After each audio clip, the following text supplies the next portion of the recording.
생계형 크리에이터인 저에게 구독자 여러분들은 은인이십니다.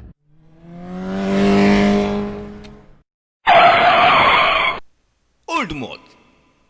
안녕하세요, 올드모트 정원섭입니다. 오늘 이 시간에는 왜 중고차인지, 중고차의 장점에 관해서 이야기해 보려고 합니다. 우선 장점을 이야기하려면 먼저 상반되는 새 차에 대한 단점에 대해서 이야기를 먼저 해봐야 될 건데요. 단점에 대해서 먼저 말씀을 드려보도록 하겠습니다. 일단 신차의 가장 큰 단점은 무엇일까요? 네, 가격입니다. 물론 계절적 특성이나 프로모션에 따라 할인을 받을 수는 있기는 한데요. 당연히 중고차보다는 비싸겠죠. 그리고 말씀드릴 수 있는 두 번째 단점은 자동차에 대한 스트레스라는 겁니다. 새 차에 무슨 스트레스냐, 나는 새 차가 좋다 하시는 분들도 계시겠지만, 저의 성격상 문제일 수도 있겠지만 신차를 구입을 했을 때 저도 모르게 상당한 스트레스를 받고 있더라고요. 우선 주차를 해 놓았을 때 혹시 이 차를 누가 긁지는 않을까, 그리고 뭐 눈이나 비를 맞지는 않을까, 그리고 뭐 사소하게 주차를 하다가 긁는 경우도 있었죠. 이때 받는 스트레스는 정말 어마어마했습니다. 그뿐인가요? 스크래치라도 날까봐 자동 세차기 못 들어가잖아요. 주유소에서 몇 천 원만 주면 자동으로 짧은 시간에 세차를 할 수 있음에도 스크래치가 날까봐 자동 세차를 못 하게 되더라고요. 그래서 항상 손 세차를 하게 되는데 이게 그 에너지 소모가 보통이 아니었어요. 그리고 차를 처음 구입을 해서 길들인다고 1000km까지는 막 2000rpm 안 넘기려고 막 조심조심해서 밟고, 또 1000km 넘어서는 또 길들인다고 또 이곳저곳 쏘고 다니고, 그런 경험들 있지 않으신가요? 저만 그런 건가요? 저만 그런 건가요? 거기에다가 아주 사소한 사고만 나더라도 감가되는 그 금액이 보통이 아닙니다. 자, 그럼 다음으로 중고차의 장점을 이제 쉽게 이야기할 수 있겠죠? 우선 가격이 쌉니다. 특히 이 차가 출고되고 나서 짧은 시간 내에 감가가 크게 돼요. 한 5년 정도가 지나게 되면 아직 쓸만한 차인데도 가격은 절반 가까이 떨어지게 됩니다. 그리고 이렇게 10년 정도가 흐르게 되면 거의 10분의 1 가격이 되어버리는데요. 이때는 정말 고가의 장난감 수준의 가격이 돼버리죠. 그래서 저 같은 경우에는 보통 10년 정도 지난 차를 찾게 돼요. 이 차가 10년 정도 지나게 되면 뭐 주차도 이제 편하게 하게 되고요. 뭐 조금 긁히더라도 뭐 그것쯤이야. 그리고 뭐 자동 세차기 들어갈 때도 뭐 스크래치 나던가 말던가, 그리고 스크래치가 좀 쌓이면 광택 한번 내주면 되지, 이런 식으로 생각하게 되더라고요. 그리고 수리비 대 무서워하시죠? 아니, 오래된 차를 잘못 사게 되면 이거 배보다 배꼽이 더 큰 거 아니냐, 이런 식으로 생각하시는 분들이 많으신데요. 배보다 배꼽이 더 클 수 있느냐라는 말은 자동차에는 안 어울린다고 생각을 해요. 왜냐하면 수리된 부분은 새 차입니다. 새 차하고 똑같은 거예요. 예를 들어서 뭐 배터리를 바꿨다고 생각해 봅시다. 배터리를 교체하게 되면 그 배터리는 신차와 동일한 배터리가 되는 거예요. 그리고 뭐 가장 심각해져서 엔진을 바꿔야 돼요. 그러면 엔진을 교체하게 되면 물론 이 차량 가격보다는 비싸겠지만 이 엔진만큼은 새 차와 동일한 컨디션을 가지고 있다는 얘기죠. 엔진의 새 차와 동일한 컨디션을 가지고 있다? 이거 반은 새 차라고 봐야 되는 거 아닌가요? 근데 그 엔진이 새 차 가격의 절반 가격이냐? 그것도 아니에요. 그렇지 않습니다. 그리고 10년 정도 된 차량, 특히 판매가 많이 된 차량 같은 경우에는 재생품들이 많이 나오게 돼요. 이 재생품 같은 경우엔 상당히 저렴합니다. 그리고 10년 정도 된 차를 카센터에 끌고 가잖아요? 그러면 사장님들께서 먼저 하세요. 이 차는 수리비를 많이 받으면 안 되겠구나.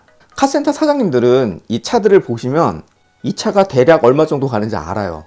근데 수리비가 차값보다 많이 나오면 이거 배보다 배꼽이 더 큰 거 아니냐라는 그런 말씀들을 많이 해주시기 때문에 카센터 사장님들께서 알아서 깎아주시거나 저렴한 부품을 찾아서 교환을 해주세요. 그리고 뭐 30-40년 전이나 자동차가 10년 정도 되면 폐차할 때가 됐다라고 할 수 있겠지만, 최근 한 20년 내에 생산된 자동차 같은 경우에는 10년 정도는 기본적으로 탑니다. 10년 정도면 청춘이죠. 그래도 나는 새 차가 좋다 라고 말씀하시는 분들에게는 333 법칙에 속하는 중고차를 알아보시라고 말씀을 드려요. 333 법칙이 무엇이냐? 첫 번째 3은 출고가 된 지 3년 전후의 차라는 얘기예요. 사람들이 자동차를 처음 구입하고 3년 정도는 이 차에 대해서 정말 모든 정을 다 쏟아붓고 애지중지합니다. 조금이라도 긁히진 않을까, 여기다가 주차해놨다가 누가 건들지는 않을까 걱정들을 많이 하세요. 사실 스트레스를 가장 많이 받는 기간이기도 하죠. 근데 이 신차를 구입하시는 분들은 보통 3년 정도 되면 실증을 많이 느끼시거든요. 그래서 시장에 이 3년 전후의 차량들이 은근 많습니다.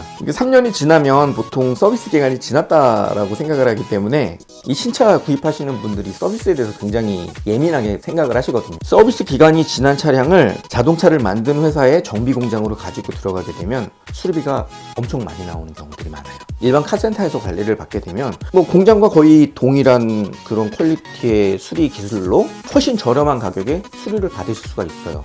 그래서 저는 일부러라도 서비스 기간이 지난 차를 찾습니다. 사실 서비스 기간 내에 있는 차 같은 경우에는 왠지 모르게 소모품을 갈더라도 정비소에 가야 되겠다라는 생각 안 드세요? 하지만 이 정비소에 가서 소모품을 갈게 되면 우리가 소위 말하는 덤탱이를 맞게 됩니다. 그렇기 때문에 저는 서비스 기간은 무조건 지난 차를 알아보시라고 말씀을 드려요. 그래서 첫 번째 3은 3년 전후의 차량, 그리고 두 번째 3은 3만 킬로 전후의 차를 의미합니다. 자동차가 3만 킬로 정도를 운행을 했다라고 한다면 이 차는 거의 새 차와 동일한 컨디션을 가지고 있어요. 일반적으로 우리나라의 자동차 같은 경우 1년에 2만 킬로 정도를 산다고 해요. 하지만 1년에 2만 킬로는 제 생각에는 좀 많다라고 생각을 하거든요. 보통 출퇴근만 한 차량, 뭐 주말에만 잠깐 이용한 차량, 이런 차들은 1년에 1만 킬로 정도 운행한 차량들이 굉장히 많아요. 그래서 이 3년 전후 된 차량 중에 이 3만 킬로 전후의 차량들이 은근 많습니다. 그리고 마지막으로 신차가 출시된 지 무조건 3년이 지난 차를 저는 알아보시라고 해요. 왜냐하면 3년이 안 된 차를 구입을 했다가 베타 테스터가 되는 경우가 종종 있습니다. 보통 신차가 출시가 되고 난 후에 3년 동안 많은 업그레이드가 이루어지게 돼요. 뭐 소프트웨어가 업그레이드가 된다거나 아니면 뭐 부품이 리콜이 되는 경우들이 많죠. 그래서 대부분의 문제점들은 이 3년 내에 보통 발견이 되더라고요. 그래서 3년이 그러니까 신차가 출고가 되고 나서 무조건 3년이 지난 차, 그러니까 모델 체인지가 되고 나서 3년이 지난 차를 알아보시라고 저는 말씀을 드립니다. 이 333에 포함된 차량들은 아무리 인기가 좋은 차량이라고 하더라도 신차 가격의 최소한 30%는 가격이 빠져 있어요.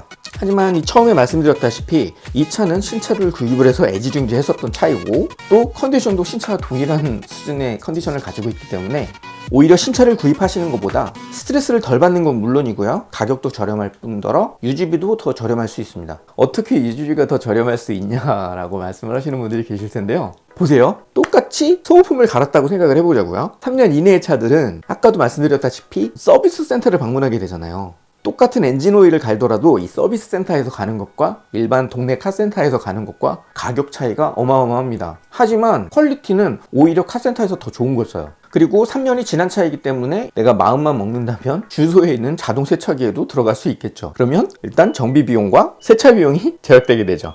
이제 뭐 고장나면 수리비 드는 거 아니냐, 그러면 유지비가 더 많이 드는 거 아니냐라고 말씀하시는 분들이 또 계실 수 있는데요. 3년 정도 된 차량들은 거의 고장이 안 납니다. 그리고 또 요즘 차량들이 10년 정도는 거의 고장이 없어요.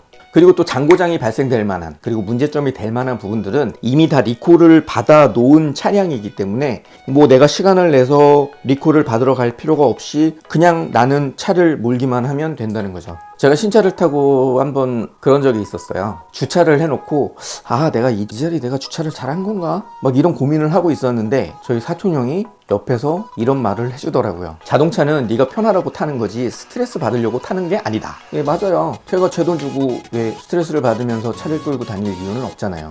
그래서 저는 중고차를 좋아합니다. 물론 중고차에도 단점은 있어요. 이 단점은 또 새 차의 장점을 또 말씀드리면 되겠죠. 새 차 같은 경우에는 내가 원하는 색상을, 내가 원하는 옵션을 다 넣어서 구입을 할 수가 있어요. 그리고 공장에서 나온 쌩쌩한 차를 내가 운행을 할 수 있어요. 새 것에 대한 이 설레임은 누구나 다 가지고 있잖아요. 중고차는 그게 좀 덜하죠. 그리고 누가 어떻게 관리했던 차인지, 이 차에 또 무슨 사연을 가지고 있는지, 왠지 이런 찜찜함들이 남을 수 있잖아요. 그런 것은 사실 단점입니다. 333에 맞는 이 차량을 찾기도 어렵고, 이 여기에서 또 내가 원하는 색상을 또 찾아야 되고, 내가 원하는 옵션이 다 들어가 있는 차량을 찾아야 되고, 네, 어렵죠. 스트레스입니다. 이뿐인가요? 전문가의 도움 없이는 우리 일반인들의 경우 이 차를 보고 이 차가 어디에 사고가 있었는지 그걸 알 수가 없잖아요. 물론 보는 방법을 알고 계시는 분들도 계시고요. 중고차 매매상 같은 곳에서 차량을 구입하시게 되면 판매자는 반드시 사고 유무에 대한 내용을 고지해야 되게끔 법이 되어 있기 때문에 뭐 그런 부분에 대해서는 믿으실 수 있어요. 뭐 그런 부분에 대해서는 뭐 일정 부분 신뢰할 수 있을 겁니다. 하지만 고지가 된다고 해서 어떤 상황이 일어났었던 건지도 알 수가 없고요. 얼마만큼의 사고가 일어났었던 건지도 뭐 유추는 해볼 수 있겠지만 정확히는 알 수 없겠죠. 그렇기 때문에 그런 부분은 중고차의 단점이라고 할 수 있겠습니다.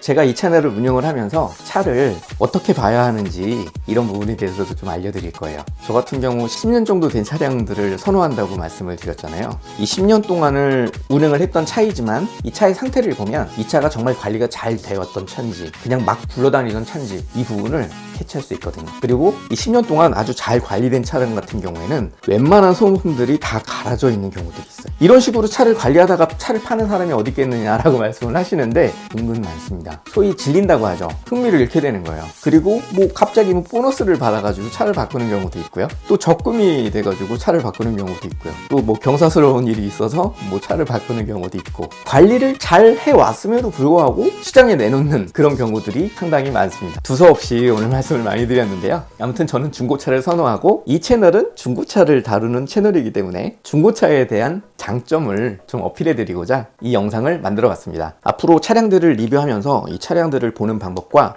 어떤 포인트를 보면 이 차가 잘 관리가 된 건지 아닌지, 그리고 또 사고가 난 건지 안 난 건지 유추를 해보는 그런 방법들에 대해서도 하나씩 말씀을 드릴 테니까요. 계속해서 많은 시청 부탁드리겠습니다. 아직 구독 버튼을 누르지 않으셨다면 지금 바로 구독 버튼을 눌러 저의 은인이 되어주세요. 저의 은인이 되어주시면 더 좋은 영상으로 찾아뵙겠습니다. 감사합니다. 올드모드